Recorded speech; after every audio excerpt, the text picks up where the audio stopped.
In April 1912, the RMS Titanic loomed over the tugboats guiding it out of port.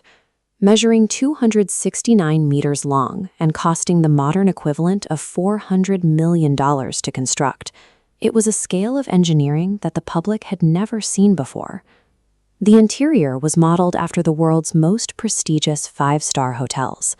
Passengers had access to heated swimming pools, Turkish baths, and 4 distinct restaurants, all connected by 2 grand staircases wrapped in ornate wood paneling. This cross-section shows the mechanics that led to its reputation for safety. The hull was divided into 16 separate watertight compartments. The math was simple. Even if a collision breached 4 of these sections, the ship would remain afloat. That confidence reached the highest levels of the company. Joseph Bruce Ismay, the chairman of the White Star Line, publicly championed the branding that the Titanic was, for all intents and purposes, unsinkable. This obsession with image created a false sense of security.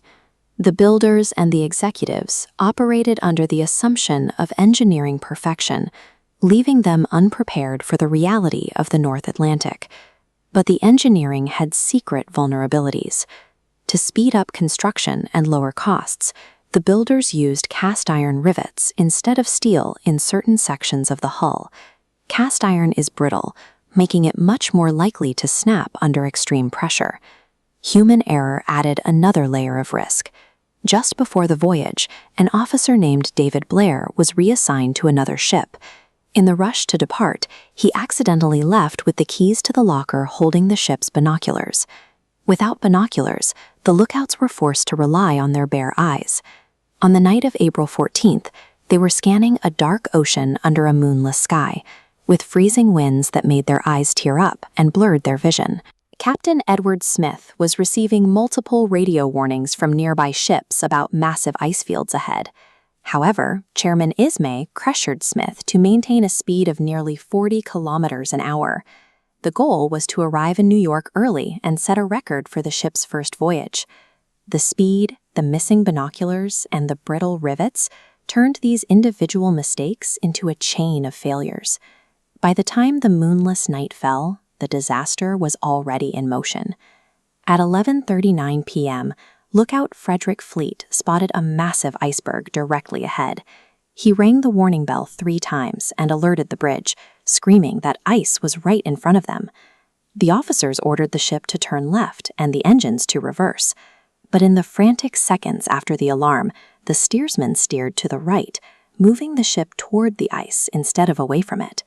By the time the mistake was corrected, a collision was unavoidable. While a head-on collision might have been survivable, the iceberg ended up scraping along the side of the hull. The pressure was too much for the cast iron rivets. They snapped, causing the metal plates to separate and creating a 30-foot crack. Because the impact was a sideswipe, it breached 6 distinct compartments. The Titanic could only stay afloat with 4 flooded sections. With 6, the physics of the ship's buoyancy were defeated. Within 20 minutes, the weight of the water pulled the bow deep enough that the stern and its massive propellers began to rise out of the ocean. The double-bottom hull and watertight doors were unable to stop the inundation. The ship's celebrated safety features had been bypassed by a specific type of damage they were never intended to handle. As the ship tilted, the crew faced a scarcity of resources.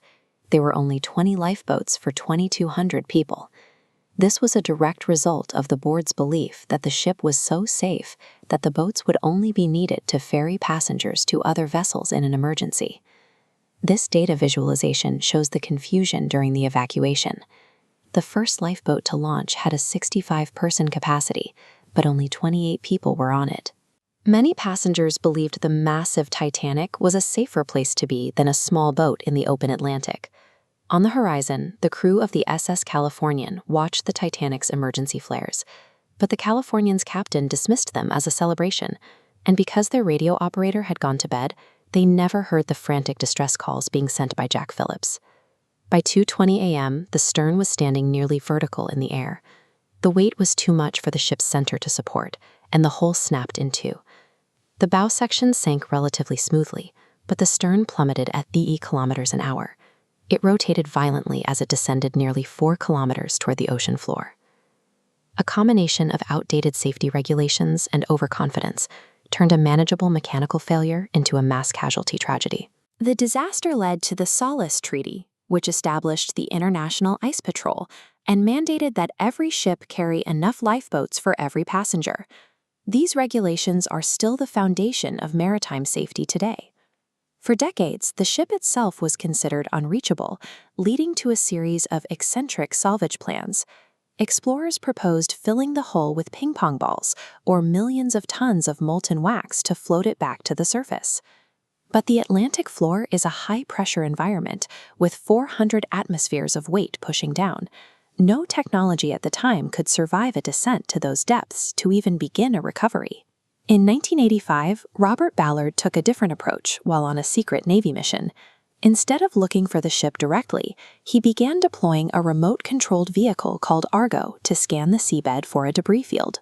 Robert Ballard tracked the path of millions of items that had spilled out when the ship broke apart. By following the trail of scattered coffee cups and dinner plates across the silt, Argo's cameras eventually spotted the rusted bow looming out of the dark. Today, the wreck is being consumed by iron-eating bacteria and will likely disintegrate completely in the coming decades. While the ship is disappearing, the safety laws born from its failure remain its most enduring monument.